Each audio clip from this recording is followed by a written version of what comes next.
এই যে দেখো কত বড় বড় সাইজের গলদা চিংড়ি। এই চিংড়িগুলো আমাদের জলকরের চিংড়ি মাছ। তো আজকে সকালে ধরা হয়েছে। দেখো কত সুন্দর টাটকা আর কত বড় বড় চিংড়ি। আর দেখো কত বড় বড় পাগুলো। তো আমি আজকে এই চিংড়ি দিয়ে দারুণ একটা রেসিপি বানাবো, তো সম্পূর্ণ ভিডিওটা দেখতে থাকো। দেখো এদিকে আমার কড়াইটা গরম হয়ে গেছে, আমি তেল বসিয়ে দিই। চারিদিকে চিংড়ি মাছগুলো ভালো করে পরিষ্কার করে ধুয়ে নিয়ে লবণ হলুদ মাখিয়ে রেখেছি। আমি কিন্তু এই দেখো ঠ্যাংগুলো ছাড়াইনি, সম্পূর্ণ গোটা গোটা আছে, আর ভেতরে ময়লাগুলো আমি ফেলে দিয়েছি। তারপরে আমার এখানে দেখো পেঁয়াজ কুচি আছে, আদা বাটা, রসুন বাটা আর ধনে জিরে বাটা। আর এখানে দেখো গোটা গরম মশলা নিয়েছি, আর এখানে আছে দুটো তেজপাতা। এরপরে দেখো আমার তেলটা গরম হয়ে গেলে আমি চিংড়ি মাছগুলো এইভাবে আস্তে আস্তে ছেড়ে দেবো। তারপরে আমি এটাকে হালকা হালকা ভেজে নেবো, খুব বেশি ভাজা যাবে না, তাহলে কিন্তু মাছটা শক্ত হয়ে যাবে আর ভালো লাগবে না খেতে। তো আমার চিংড়ি মাছগুলো প্রায় ভাজা হয়ে এসেছে। আমি এবার কিন্তু চিংড়ি মাছগুলো নামিয়ে নেব। দেখো উল্টে পাল্টে আমি ভালো করে ভেজে নিয়েছি, নিয়ে এবার আমি নামিয়ে নেব। খুব বেশি কিন্তু ভাজা যাবে না। তারপরে আমি কিছুটা ছোট ছোট চিংড়ি মাছ ছিল, এটা এর মধ্যেও দিয়ে দিয়েছি। এগুলোও কিন্তু বেশ বড় বড় চওড়া চিংড়ি ছিল। দেখো চিংড়ি মাছগুলো আমি সব নামিয়েছি একসাথে। সুন্দর একটা দারুণ তোমাদেরকে মালাইকারি করে দেখাবো। এরপরে আমি দিয়ে দিলাম গোটা গরম মশলা, দুটো তেজপাতা, বেশ দিয়ে এটাকে নাড়াচাড়া করে নেব। বেশ কিছুক্ষণ নাড়াচাড়া করার পরে একটা সুন্দর গন্ধ বার হবে।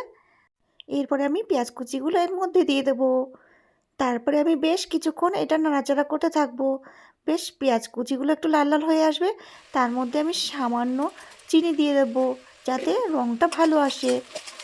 এরপরে আবার বেশ কিছুক্ষণ নাড়াচাড়া করব।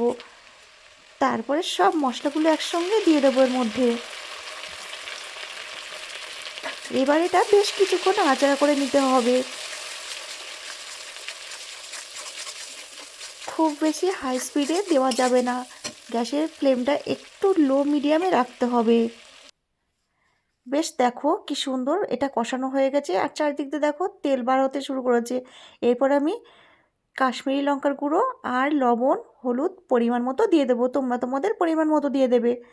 মশলাটা এইভাবে সুন্দর করে কষানোর পরে দেখবে একটু তেল ছেড়ে দেবে। যেই তেলটা চারিদিকে ছাড়তে শুরু করে দেবে, চিংড়ি মাছটাও আপনি দিয়ে দেবে। চিংড়ি মাছটা দিয়ে একটুখানি নাড়াচাড়া করে নেবে। খুব বেশি নাড়াচাড়া করা যাবে না, কারণ চিংড়ি মাছটা শক্ত হয়ে গেলে একদম ভালো লাগবে না খেতে।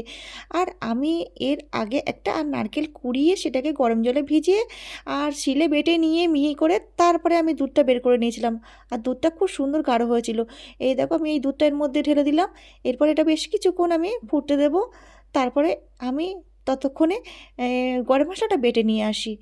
তো বন্ধুরা, বাড়িতে যদি কেউ তোমাদের সদস্যরা রেগে থাকে, তবে এইভাবে একটা দিন কষ্ট করে রেসিপিটা বানিয়ে খাইয়ে দেখো, সব রাগ জল হয়ে যাবে।